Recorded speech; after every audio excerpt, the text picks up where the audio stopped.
Benarkah Syekhul Islam Ibnu Taimiyah mendukung perayaan Maulid Nabi? Sebagian orang selalu mencari-cari dalil untuk membenarkan amalan tanpa tuntunan yang ia lakukan. Di antara cara yang dilakukan adalah menjadikan perkataan ulama Ahlus Sunnah sebagai argumen untuk mendukung bid'ah mereka. Inilah yang terjadi dalam perayaan Maulid Nabi. Di antara perkataan ulama Ahlus Sunnah yaitu Syekhul Islam Ibnu Taimiyah disalahpahami oleh sebagian kalangan sehingga beliau pun disangka mendukung perayaan Maulid. Begitu pula ada perkataan lain dari Ibnu Hajar al-Asqalani mengenai hal ini. Ibnu Hajar adalah di antara ulama yang memiliki ketergelinciran dalam masalah Maulid.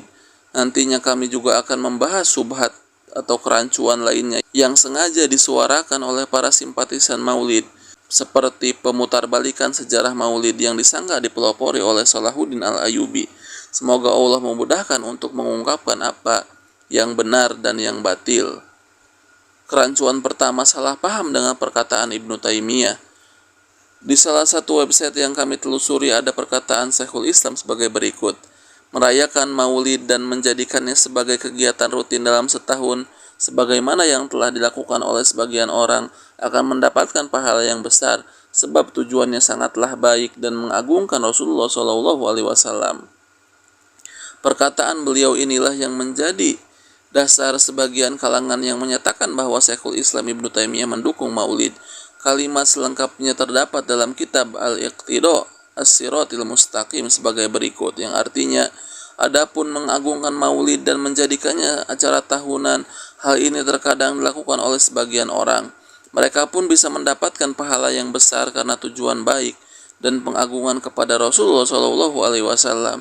Sebagaimana yang aku telah jelaskan sebelumnya, bahwasanya hal itu dianggap baik oleh sebagian orang tetapi tidak dianggap baik oleh semukmin yang mendapatkan taufik. Oleh karena itu diceritakan kepada Imam Ahmad mengenai beberapa pemimpin, bahwasanya mereka menginfakkan 1000 dinar untuk percetakan mushaf. Maka beliau berkata, biarkan mereka melakukan itu, itulah infak terbaik yang dapat mereka lakukan dengan emas. Atau sebagaimana yang Imam Ahmad katakan, padahal menurut madhab Imam Ahmad makruh hukumnya memperindah mushaf. Namun sebagian pengikut Imam Ahmad menafsirkan maksud Imam Ahmad adalah beliau memakruhkan memperbaharui kertas dan khotnya. Namun sebenarnya maksud Imam Ahmad bukanlah seperti yang ditafsirkan ini. Imam Ahmad memaksudkan bahwa memperindah mushaf ini adalah maslahat atau manfaat di satu sisi, dan ada pula mafsadatnya, bahayanya di satu sisi. Inilah yang beliau makruhkan.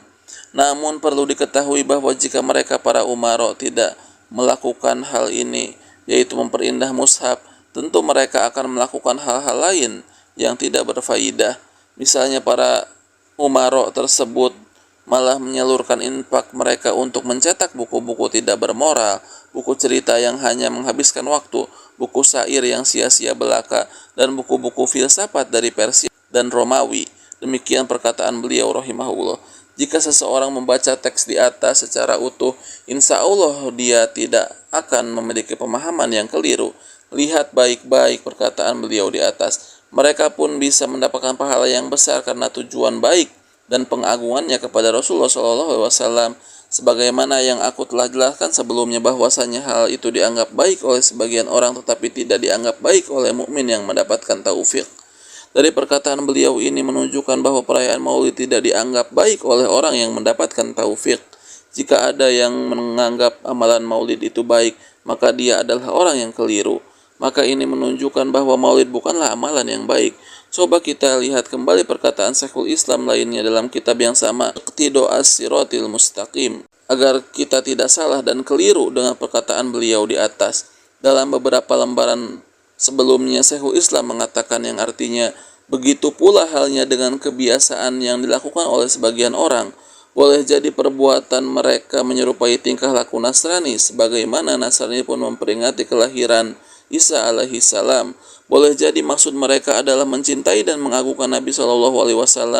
Boleh jadi Allah memberikan ganjaran kepada mereka dikarenakan kecintaan dan kesungguhan mereka, dan bukan bid'ah Maulid Nabi yang mereka ada-adakan sebagai perayaan. Padahal perlu diketahui bahwa para ulama telah berselisih pendapat mengenai tanggal kelahiran beliau. Apalagi merayakan Maulid sama sekali tidak pernah dilakukan oleh para salaf, sahabat, tabi'in, dan tabi'ut tabi'in. Padahal ada faktor pendorong untuk memuliakan Nabi dan tidak ada faktor penghalang di kala itu. Seandainya merayakan maulid terdapat maslahat murni atau maslahat yang lebih besar, maka para salaf tentu lebih pantas melakukannya daripada kita orang belakangan. Karena sudah kita ketahui bahwa mereka adalah orang yang paling mencintai dan mengagungkan Rasulullah SAW daripada kita semua. Mereka juga tentu lebih semangat dalam kebaikan dibandingkan kita. Dan perlu dipahami pula bahwa cinta dan pengagungan pada Nabi SAW yang sempurna adalah dengan ittiba, yaitu mengikuti dan mentaati beliau, yaitu dengan mengikuti setiap perintah, menghidupkan ajaran beliau secara lahir dan batin, menyebarkan ajaran beliau dan berjuang berjihad untuk itu semua dengan hati, tangan, dan lisan.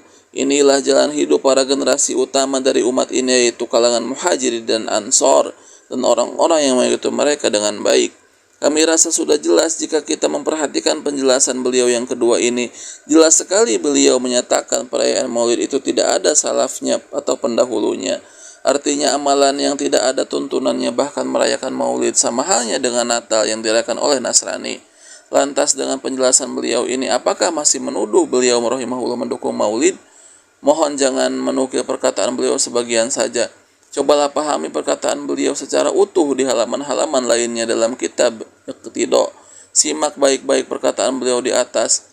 Boleh jadi Allah memberikan ganjaran kepada mereka dikarenakan kecintaan kesungguhan mereka, dan bukan bid'ah maulid Nabi yang mereka ada-adakan sebagai perayaan.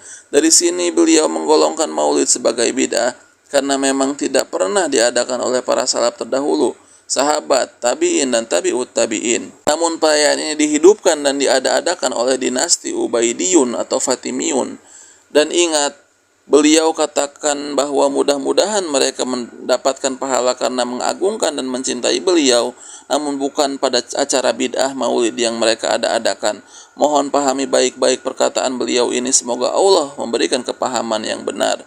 Lebih tegas lagi, Syekhul Islam Ibnu Taimiyah mengatakan mengenai maulid Nabi Muhammad SAW dapat dilihat dalam Al-Majmu' Al-Fatawa sebagai berikut, yang artinya, adapun melaksanakan perayaan tertentu selain dari hari raya yang disyariatkan, yaitu Idul Fitri dan Idul Adha, seperti perayaan pada sebagian malam dari bulan Rabiul Awal yang disebut dengan malam maulid Nabi, perayaan pada sebagian malam Rajab, hari ke-8 Zulhijjah, awal Jumat dari bulan Rajab, ataupun perayaan hari ke-8 Syawal yang dinamakan Idul Abror atau Lebaran Ketupat. Ini semua adalah bid'ah yang tidak dianjurkan oleh para salaf, sahabat yang merupakan generasi terbaik umat ini, dan mereka juga tidak pernah melaksanakannya. Wallahu a'lam. Renungkanlah perkataan beliau baik-baik. Apakah bisa dipahami dari perkataan terakhir ini bahwa beliau mendukung maulid Nabi Muhammad SAW? Semoga Allah memberikan taufiknya kepada kita semua agar bisa membedakan mana yang benar dan mana yang keliru. Wallahu a'lam.